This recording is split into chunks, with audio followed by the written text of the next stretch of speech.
130 DUP members will meet Sir Geoffrey Donaldson tomorrow. What will his message be? Should the DUP allow local government here or keep it down? Now, ahead of that meeting, why don't you tell him tonight, live on BBC One, what you think? Also this evening, world champion Carl Frampton on his monumental clash with Barry McGuigan and his career.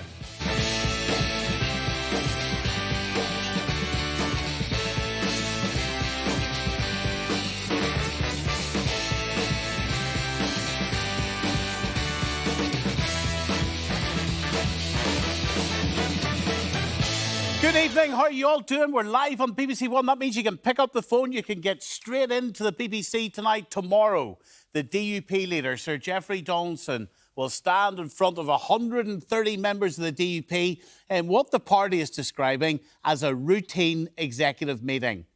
Can it be routine? This is just days after the red and green lanes are now being implemented.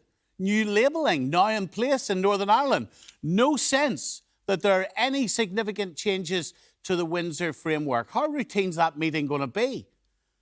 And Sir Geoffrey Donaldson, why didn't he mention the 7 tests in a letter he sent to the Loyalist Jimmy Bryson on Monday?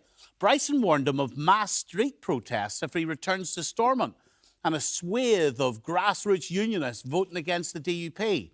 Donaldson responded by saying threats would not intimidate his party. So what does he do? Is there such a split in the DUP that he's damned if he does and damned if he doesn't, or is that party united? Sir Geoffrey Donaldson says he's waiting to see what the British government will offer. But the reality is the Windsor framework is here. Has it been tweaked much? Has it been changed fundamentally? Well, listen to the hard language coming from some of the people at the top of his party. The question is, were they talking to the public? Or if Sir Geoffrey is contemplating going back in, were they talking to him? I think that we need to see something seismic coming from Downing Street, and it's going to take something significant to make that happen. I very much want it to happen. However, what has been on the table heretofore is nowhere near adequate to bring the DUP back into the room. The 7 tests that we have set are iterations of what previous Prime Ministers have set out as the bare minimum which is acceptable. So we're repeating their words.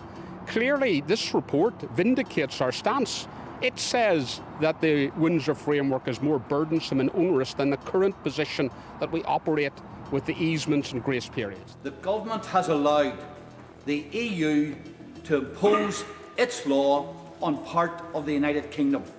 And the result of that is that we now have a border between one part of the United Kingdom and the other part of the United Kingdom. A border which is going to be reinforced very shortly by the building of physical posts. Given the speed with which the Secretary of State understands these things, I mean, it could be an ice age away, you know. I mean, he's got to grasp these issues quite quickly and recognise that he's got to move fast. What could be an ice age away? Him actually taking action. I mean, we've got a Secretary of State and Northern Ireland office in complete denial that these things matter. So where's that party at? Muir Holmes, Loyalist, anti-framework campaigner with us tonight. Evening, Muir. Good evening. Hello there. Stephen Farry, Deputy Leader of the Alliance Party. Stephen. Evening. Good evening. We asked the DUP to come in to tell you all where they are at tonight. They didn't get back to us. Why don't they want someone to sit here and tell you where they're at? Lord Morrow has given an interview to the newsletter for tomorrow in which he does talk about the DUP's tests. Jimmy Bryson's talking about the potential for street protests. Really? Is there that potential? Well, there's certainly that potential. Loyalists and Unionists have been protesting and opposing the Northern Ireland Protocol since it saw the light of day. Those protests were initiated in grassroots format, in back alley rooms, in bars, and all sorts of orange lodges and what have you. And those protests have ascended right up to the benches of Westminster. So the DUP are right to continue with their position of standing firm and respecting the mandate that they have been given. And Unionists and Loyalists will continue to hold them account to that. They will continue to support them in that position. And any sign or indication, which as of yet there is none, but any sign or indication of them deviating from that, like any political party that stands in a mandate like the DUP have, if they fail to deliver on that or deviate from that, there would of course be a significant and serious grassroots reaction to that. Would there? What's that mean? Well, grassroots reaction. What's that mean? Well, like I've said, Unionists and Loyalists have been protesting against the protocol since it began. That began as a form of street protest, and that was right, and that was peaceful, and that was democratic. But that form of protest also took on a political nature, and the DUP were right and just to take strong and serious political action, and they are right to sustain that. Protests are still ongoing. We saw a protest in Manchester at the weekend. We've seen protests in Dublin. We have political protests at this point in time. That's where the unionist community is. Unionism is wholly opposed to the Northern Ireland Protocol. That action, the DUP... Is it though, where the unionist community is? Or the unionist community, do a lot of them actually understand what the framework is, for a start? And secondly, are they more interested in a local government being locally accountable about health and roads and, you know, their kids getting to school? Well, we had hundreds of thousands of unionists demonstrate their opposition to the Northern Ireland Protocol and endorse the DUP's position of staying out of Stormont until this issue is resolved in 2022. There's not hundreds of thousands on the streets, and there are members of the DUP who want to go back in, aren't there? But does Sir Geoffrey want to go back in? Unionism endorsed that position democratically at the ballot box. The election has demonstrated unionism's opposition to the protocol. Contemporary polls continue to demonstrate unionism's opposition to the protocol. And we also have grassroots organisations that represent people on the ground also declaring their continued and steadfast opposition to the protocol. Well, Stephen, I think we've had 7 months of people looking on at a psychodrama happening within unionism, in particular the DUP, and indeed in the 7 years since Brexit. And we are seeing Northern Ireland really suffering as a consequence of that. Our public services are crumbling. We're facing a major financial budget crisis. There's job opportunities we're not seizing. All those things aren't happening because we're deadlocked on this issue. Well, so help solve the deadlock. Well, we have solved the deadlock with the Windsor Framework. Now, the Windsor Framework is not acceptable to any unionist party in Northern Ireland. Well, I think the Ulster Unionists are prepared to go back in. Well, it's not acceptable. They want to change the framework from within. This fixation on one section of the community, you also have to listen to the voices in the rest of the community. No, absolutely. Of course you do, but you can't ignore the fact that every unionist party is against the framework, can you? So what's the solution? Help the DUP get back in here. One thing you can't say or make any accusation over the past number of months, indeed years, is that unionism has been ignored. Their concerns, their demands have dominated the news agenda. So how's the framework changed over that period? Well, we have a much lighter touch situation with the red and green lanes. It's not but not they perfect. still exist. Absolutely. And whenever you opted for Brexit and the DUP themselves chose Brexit, you're always going to have some form of special arrangement for Northern Ireland, a line on the map somewhere. People foresaw this and warned against it, but they charged ahead. They are the author of their own misfortune. Now, the Windsor Framework is there. It provides them a route out of their own hole that they've dug for themselves, but they seem incapable of walking back from that. No, the Windsor Framework and the Northern Ireland Protocol ultimately divide the United Kingdom. People didn't vote for that. The only vote that we had was a nationwide referendum that declared the majority of people within the British nation choosing to leave the European Union. The problem doesn't rest in that referendum result. The problem rests in the failure to implement that referendum result. You call yourself a Democrat, you're going to respect democracy. Well, that was the referendum result, Stephen. And in a court of law, we've seen and heard judges declare that Northern Ireland is more in the European Union than it is in the United Kingdom in certain aspects. And you've been to court, you've been to the Supreme Court, and they've ruled on all of these issues. The Brexit question itself never actually defined what Brexit meant. It was a blank sheet of paper. Yeah, on the morning after, you have Boris Johnson, Michael Gove, right, scratching their heads going, what do we do now? Of all the things that it meant, it did not mean that a part of the United Kingdom would remain under European Union laws, under the auspice of a European Union court, and influenced by the European Union economically. So we have to respect that. We have to start from a position of respecting that referendum result. And the problem is that time and time again, people have refused to respect that referendum result. They've tried to upturn it. the vast majority of the people of Northern Ireland are accepting of the need for the Windsor framework. They understand the need for special arrangements. The UK Parliament, by a huge majority, has voted for this particular arrangement. The business community, by and large, accept this outcome. They know it's not perfect, but they want to move on. And all of the key stakeholders in our society, whether it's frontline health workers, those in education, those who work in the economy, trade unions, all want their assembly back because they know we have to get on. Do you seriously expect Sir Geoffrey to look at those 130 DUP members tomorrow night and say, we promised the public we would not go back in until the framework was fundamentally changed. By the way, we're going to roll over. Can you not help that party if you really want them back in the government? We have been open to having conversations with the DUP. We supported the Windsor framework. We recognise that there was a need to renegotiate aspects of the protocol. We put forward positive suggestions. The rigorous implementation of the protocol. We demand that things. What you did. We demand that the law is adhered to, but the law can be changed. That's what we've seen with the Windsor framework. We've seen that process. Yeah, and the Windsor framework can also be changed, Stephen. And this is the point. I think the reality is here, Stephen. But you cannot build sustainable power sharing on broken promises, and that is the source of unionism's criticism of this. Unionism has been often mischaracterised in its opposition to the Northern Ireland Protocol. Those false promises, what we want is a union of equals: equal citizenship within the United Kingdom, equal access for business moving goods in and throughout the United Kingdom, and equal footing for all constituent parts of the United Kingdom. In the United Kingdom? What about a local government actually accountable to the citizens of this country and delivering recurring budgets for the likes of the PSNI? The majority voted for the likes of the health service to have a recurring budget so that we can actually do something with waiting lists. And I agree with that point. Let me address it. But initially, these broken promises have resulted in a collapsed institution. The protocol is actually incompatible with the Belfast Agreement and the founding pieces of our institutions. You just want to swipe away all those local issues. No, but let's deal with those local issues, because unionism is often mischaracterised as if it doesn't care for these things. Does it care as much? Of course. Every unionist that I speak to cares for our services, cares for our health service, cares for our education. These things are incredibly important. But we cannot build sustainable power sharing on broken promises. Okay. And the solution, therefore, to dealing and addressing those issues is returning the powers that were bestowed to the Northern Ireland Government onto Westminster, where they originate. OK, hold on. Let me bring Sarah in tonight. Hello, Sarah. Hello. Sarah's not there. Patrick in Belfast. Hello, Patrick. Good evening, Stephen. How are you doing? Go ahead. Could I make a couple of points, please?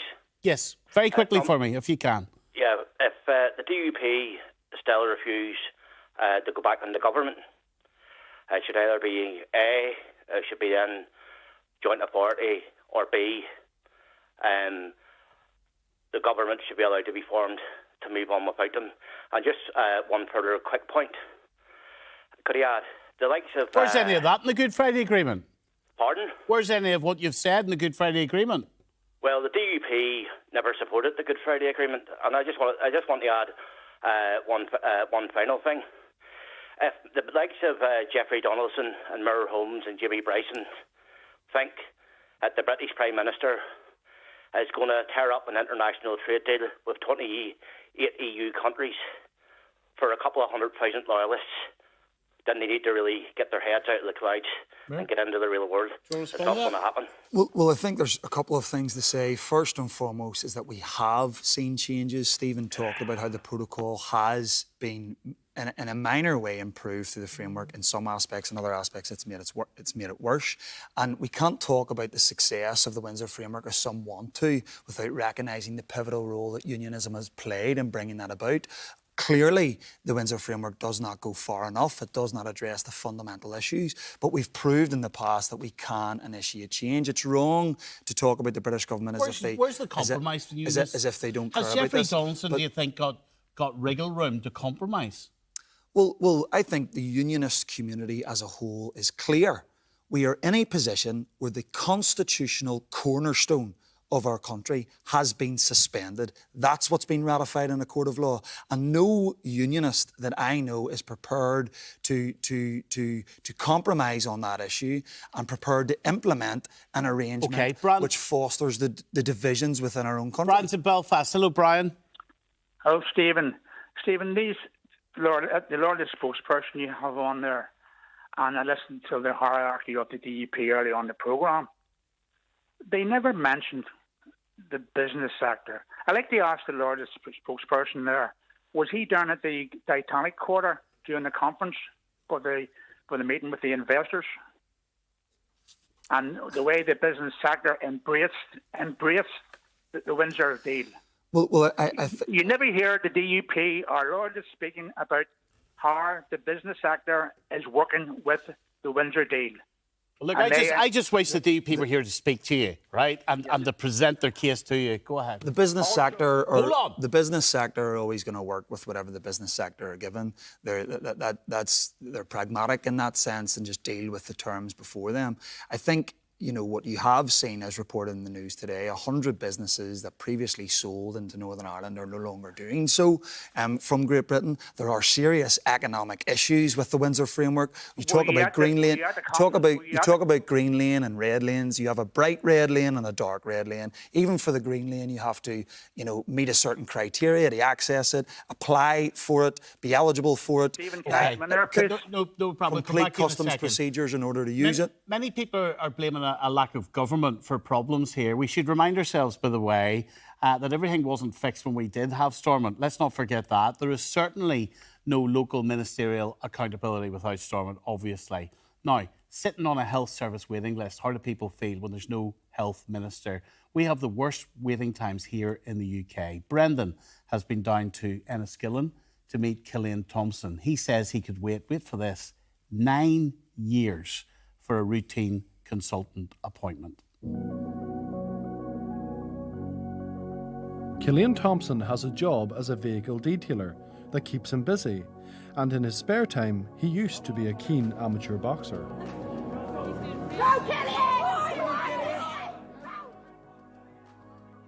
In 2019, I had a boxing match, and during that boxing match, my shoulder came out. Paramedics were able to put it in straight at the venue, and then I had to go to the hospital, get a X-ray and all done at the hospital. They said that it's all back in, everything's fine, and they referred me to physio, 8 weeks of physio. They told me that there was no point really doing physio because it's going to make the ligaments looser rather than tighter to hold the shoulder in. And then I got referred to see a consultant about surgery in 2020. I never heard anything back from them. I had dislocated a couple of more times, but by then I'd learned how to put it in. And then there was one real bad dislocation. I went back up. They referred me again at the end of 2020. Never heard anything until earlier on this year when we sent a letter away. And I've been waiting 4 years already. I was told I have to wait at least another 5. So you actually haven't been referred to a consultant? No. Okay, so you're nowhere near an operation no. Because you need to see a consultant? Yeah, really frustrating because I can't take off time to go to the hospital every day. If every day it comes out, I can't take off time because I still have a house to keep, food to buy and all that. And whenever I take time off, I'm not making money then. Like, I have contacted MLAs, emailed them. Only one party has got back to me. I'm thankful, but we need a functioning government to get our health service back. We have to turn to people like Stephen to make this aware that this is happening. 9 years to see a consultant. Who waits 9 years? Cillian, you're only 21. You've just turned 21. Your life's on complete hold then. I can't go for a swim without it popping out. It pops out when I'm sleeping. I went to close a car door the other day, it popped out. It can come out of the slightest wee thing. There's lots of others across the country in a similar situation, but for you, you know people closer to home. One of his friends has the same problem as Cillian. He couldn't wait. He went private. You know, yes, they have the funds. You know, who's got £8,500 to £10,000? So that's what it would take for you to go private. Do you think? Yeah. About 8,000 or 10,000. That's what we got quoted for to go private. And we can see boxing's your passion. You know, we see the gloves on the table. You must miss that. I haven't boxed since 2019, and anytime I watch a boxing match, I really want to get back into it, but I know that if I get back into it, I'm going to dislocate it more times, and I'm not going to be at what I was at whenever I was boxing full time. What would you say to the politicians that are listening to this? I would just say for them that they really need to take a look at themselves and not worry so much about money, what money they're getting. They need to think about how they can help everyone else instead of helping themselves. Look at the bigger picture. Take a look at the bigger picture. The Windsor framework, it's here. You know, there's no point in staying out of government just because you don't agree with it. It's here, it's happening. No matter whether you're in Stormont or out of Stormont, it's going ahead. Western Trust tell us the time as of August for waiting to see the consultant, that time of case, 89 weeks. But can you be blaming the DUP for that? Well, we had a health minister here when we had Stormont, the waiting lists were going up. And they're not the only party to have collapsed Stormont. Let's not forget that either. And bring down the government. Sinn Féin did it in 2017. Today I have told Arlene Foster that I have tendered my resignation effective from 5 o'clock today. There will be no return to the status quo except on terms that are acceptable to Sinn Féin. The situation that we've been dealing with in the course of recent years is unacceptable. I have now called a halt to DUP arrogance. We are hungry for equality, respect and integrity. We won't stop until we are fed. We're here today outside the High Court in Belfast protesting for an Irish language strategy and an Irish language act.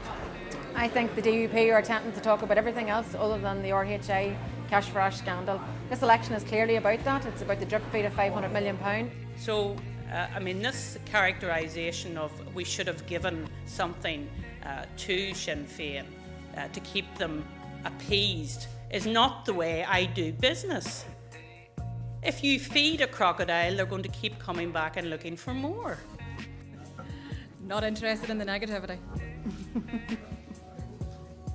See you later, alligator. We're not going to go back into an executive until all of there were three issues that have been agreed previously. So you had the Irish Language Act, there was a thing called a Bill of Rights, and there was another issue, an agreement to deal with the legacy of the conflict. Well, Ben Laurie's joining us, from editor of the newsletter. You know, the DUP saying this is a routine meeting tomorrow night, Ben. Even if it's routine, all of those members are going to be sitting there and wanting to hear from Sir Geoffrey. What's in his head? What does he want to do? What's he got out of the British government? Yeah, it probably was a routine meeting that was delayed, but the situation, as you imply, is not routine. And I think that Geoffrey Donaldson obviously has a very difficult decision to make. And if you had asked me at the beginning of the summer, I would have had the sense that maybe there was a momentum towards going back, which seems to have stalled. So Geoffrey wrote a piece for our paper on Saturday, which was very hard-hitting in tone. But when you actually grind into the detail, it wasn't ruling anything out. I think that the difficulty is that there's no real rhetoric that is preparing anybody for a return. So then you get into the question of, well, if they were suddenly to return, would it matter? Would it be, as Moore is suggesting, something that would be very unpopular? Or would it be a rerun of what happened in 2020 when Stormont was returned? There were very compelling arguments against an Irish Language Act. As it happened, I shared them, and I thought lots of other people did. And then when it came to the crunch, that all disintegrated pretty quickly in 2020, and there wasn't a big level of opposition. So there's the possibility and the precedent for a DUP return without a lot of opposition. Is there a split in the DUP? I think there is. I mean, you know, I've talked to most of the senior people in the DUP over the summer at various points, and what they emphasise that there isn't a split. Have to say that on both what you might call both sides of the. You know, some politicians have been more emphatic about the problems and the failure to meet the 7 tests and all that kind of thing. They say that there's a difference of emphasis. So there's no doubt that there's a difference of emphasis. You can call it a split or not. But here's another way of answering that question. I actually think that This is my hunch. I can't see a return to Stormont without a realignment in unionism that's probably coming anyway. So when I started the newsletter 16, 17 years ago, there was a big push, big feeling within unionism that unionism had so many problems there should be a single unionist party. That's gone away completely. There's no desire for a single unionist party. There's an understanding that there's too many different opinions. But what there is a problem with there being 3 unionist groups. The more logical position is 2. And again, nobody is saying to me in the DUP that there's going to be a split. This is me looking in from the outside, saying that if there's a return to Stormont, I would anticipate some sort of divide. How significant is it, or isn't it, that Lord Morrow has given an interview to your paper for tomorrow's edition, ahead of this meeting tomorrow night, talking about those 7 tests again? Have they read the room? Okay, so I was in Manchester this week, so I'm not as up to speed with what Lord Morrow is saying. Although I'm very pleased that we have him in tomorrow's paper, and I know about that, of course. But what I would say is, yes, it is significant, because Lord Morrow is one of the people who is in the more traditional view on this, the more emphatic view about not going back. Who wants to go back in your view? Who wants to go back? I mean, I don't want to be saying names, but there's a lot of unionists who think. Who are aware of some of the points that Doug Beattie has made, that if unionists stay out of Stormont for a long time, that comes with its own perils for unionism. And there are people who are keener to get back than others, and naturally, if you're... The other thing is, rather than sort of sneering about it, think about it logically. Anybody looking in at this, if you are elected to Stormont, if you have a mandate, if you have a living, one to earn a living and a family to raise and so on, naturally, there are very few people, be they on any side of the political spectrum, who are going to stay out forever. And if you're not in Stormont, there's maybe a different impetus. But I don't want to overplay that, because the main thing is the feeling of the issues at stake, which are huge. I mean, what Mur was saying earlier, one thing, I think there are problems with the principle of consent. And having lost, the UK has essentially lost control of trade policy vis-a-vis Northern Ireland. That's a very big deal. It's the biggest change in 100 years. The Irish Agreement was big. This is even bigger. Here's John in South Belfast. Hello, John. Hello, Stephen. Go ahead. Quick question to Muir. If Stormont was up on tomorrow, would he accept a nationalist First Minister? I think unionism has always been respecting of democratic outcomes, and that's what we want to see. Is that a yes? Well, that's what we want to see. I think this is one of the issues that we're facing at this point in time, is that people want to mischaracterise unionism's opposition to the Northern Ireland Protocol as something sectarian. It is not. People want to suggest that it's some sort of lust for instability and wreckage. It's not. It's about promoting and defending a union of equals. So it just happens to be the first time that Sinn Féin is entitled to the post of First Minister. No, just bear in mind that it was the DUP that exited Stormont, and they exited from the position of First Minister. Patrick Sabine, leader of AN2, you know, the Irish government's language in recent times, you know, I'm asking Stephen, how can he help the DUP get out of the position they're in and get back into government if that's what you want? How's the Irish government helping with rhetoric around Plan Bs and all that? Well, first of all, I would say that it's very frustrating for so many people to watch this discussion, and for the democratic framework of this to be told that, you know, unionists don't agree with going back to Stormont, so therefore Stormont can't happen. So the DUP and the TUV won about 250,000 votes out of 900,000 votes in the last election. So what we have in reality is a minority putting a stop to the majority in terms of going back to Stormont. And that's absolutely wrong. Democracy is a human right, and it should not be denied any citizens whatsoever. And you know, even Moore's refusal to answer that question straight around, you know, a nationalist First Minister, you know, is indicative of some of the problems that we're still dealing with. The only way of actually resolving this, in my view, is reform of the Good Friday Agreement, reform of Stormont, to make sure that one political party can drag... But what do you expect Sir Geoffrey to say to those DUP members tomorrow night when the red and green lane exists, when the Windsor framework exists, when labelling not for the EU exists? What do you want them to say to them? Let's go Stephen, back in. Are we really saying that 130 DUP members, holds the key for the rest of society to have... Yeah, but there's no power sharing. There's a blockage on democracy here. And also, this is a really important point, and one of your callers made it. It was like really true. Britain went through an existential crisis after the Truss government. There is absolutely no way London is going to ever risk its trade relationship with the EU ever again. So the idea that there's going to be a watering down of the Windsor framework is a nonsense. It's simply not going to happen. We're at a cul-de-sac at the You're moment. not up for compromise then. Listen, I want everyone to see this, because the late Ian Paisley Sr.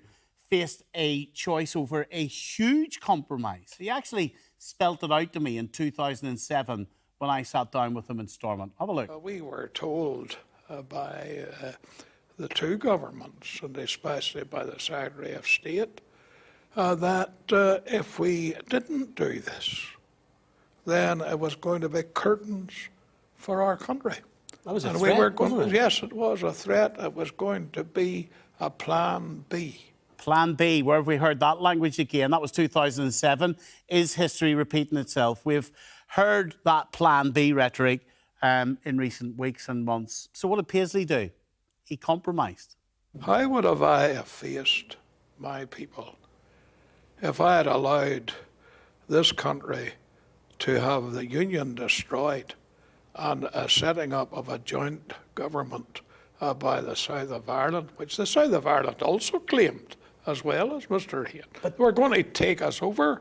And, you know, I know what you would have been saying to me if that had happened.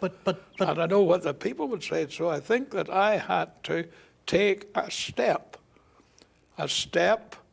that I had a lot of heart searching on, a step that brought me a lot of pain, a step that had to put me out of the class of a coward into the class of a man that was prepared to sell himself and his reputation for the sake of his country. Now, look how much he himself was saying he compromised. Rather than telling the DUP what they're getting wrong, is your party prepared to compromise? Well, we have for government here. We have compromised. I mean, we have supported changes in terms of the protocol to achieve the Windsor framework. But the Windsor framework is the end point of this phase of the discussions. So it's the end point. There is a review. There is a review of the Trade and Cooperation Agreement in 2025. Now, there's danger of over-bigging that up to an extent, but we have the option of, for example, something like a veterinary agreement, which may well do away with quite a lot of the agri-food checks across the Irish Sea. So there's still things on the table there. But Stephen, the ultimate point here is people have to recognise there is no clean Brexit out there for unionism. They can't have it all their own way in this regard. We have to have a special deal for Northern Ireland, given our particular circumstances. They have to accept that particular reality. And if they want to talk about preserving the union, if that's what motivates unionism, the key point here is the issue of consent. And it's fine to talk about Plan Bs in terms of what the two governments may do. But look to the people of Northern Ireland. That's where the consent actually lies under the Good Friday Agreement.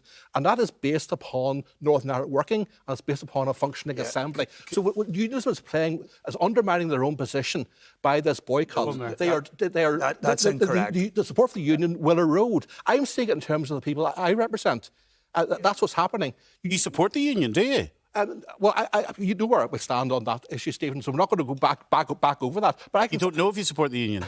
We're open to debate on these issues. But what I'm seeing in terms of the centre ground is people are now much more open-minded on the constitutional question because of Brexit, and in particular how unionism has responded to Brexit. Stephen, you're not going to scare unionists back in the Stormont. If you want to talk about the principle of consent, then let's talk about it. What is the principle of consent? It was supposedly a cast iron guarantee given to our communities that Northern Ireland's constitutional position within the United Kingdom could not be changed without the majority of consenting to it. Here. And the reality is, the court has told me, a court of law in this country has told me that there are aspects of Northern Ireland that are more in the EU than they are in the United Kingdom. A court of law has told me that the United Kingdom is no longer a unitary state. So don't tell me that the principle of consent has been protected. It's not a unitary state. The principle of consent, the principle of consent was a sham. It was a false promise to the communities in Northern Ireland, and that has been demonstrated through this Brexit process. One of the things that I think Irish nationalism has realised is that as a tactic, that it can undermine the principle of consent and change Northern Ireland in all sorts of ways. And I think that this was a very big part of the legal case against the Northern Ireland Protocol. And I think it was John Larkin, Casey, who said, does the principle of consent only refer to the final transfer of sovereignty? And I think that is a worry. I, as it happens, I didn't support Brexit, and I thought it was a very perilous thing for unions to get into. And I'm relieved that the movement in public opinion has been relatively small. But I think that the losing control of trade, what does being part of a country mean? There's only about half a dozen or 8 or maybe 10 or maybe even a dozen key planks of society, such as your legislature, such as defence and so on, and one of them is trade. And this was specifically guaranteed. The Act of Union 200 years ago was remarkably resilient. Hold on, Patter to Bean. Go on, Patter. Yeah, so the principle of consent was created at a time where the North was in the EU. The North voted to remain in the EU, and yet, it did not consent to be taken out of the EU, and yet unionists were quite happy to march the North of Ireland out of the EU. So, consent didn't mean a hill of beans in relation to the desire of the people of the North to stay within the European Union. And in actual fact, the end road that we've met in terms of the Windsor framework is far closer to where people voted in the Brexit referendum in the North of Ireland as well. It's really, really important to remember that even if all of the business, let's say, difficulties were removed, there's a section of unionism that will just simply never agree to the Windsor Agreement, because in their mind, symbolically... Are you saying the principle of consent is gone? No, the point I'm saying is that, the North did not consent to Brexit. Okay. And yet the DUP were cock-a-hoop that Brexit happened. They were so happy because they felt that it would actually strengthen the border between the North and the South at that time. So Potter's completely wrong on that point. The principle of consent refers to Northern Ireland's relationship with the United Kingdom, not with the European Union.